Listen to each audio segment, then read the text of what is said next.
I'd go to the moon in a nanosecond.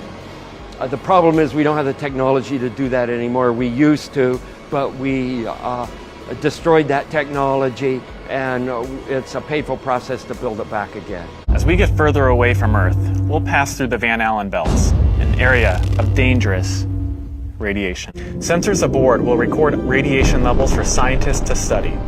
We must solve these challenges before we send people through this region of space.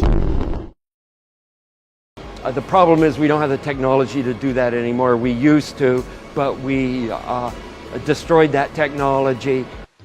The kinds of technologies that we're testing out on Space Station are definitely helping us with our goals of going beyond low Earth orbit. So we have a really robust exploration program at NASA. We're also really pushing the boundaries in terms of where we're going forward with exploration.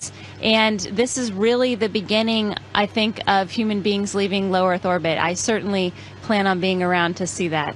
Right now, we only can fly in Earth orbit. That's the farthest that we can go. And this new system that we're building is going to allow us to go beyond and hopefully take humans into the solar system to explore. So the moon, Mars, asteroids, there's a lot of destinations that we could go to, and we're building these building block components in order to allow us to do that eventually. Once we travel beyond low Earth orbit, the crew will be exposed to larger amounts of radiation. So we have to design both the crew protection systems and our electronic systems to withstand this radiation. And the station has been orbiting the Earth as if we're sort of sailing within sight of land as we invent.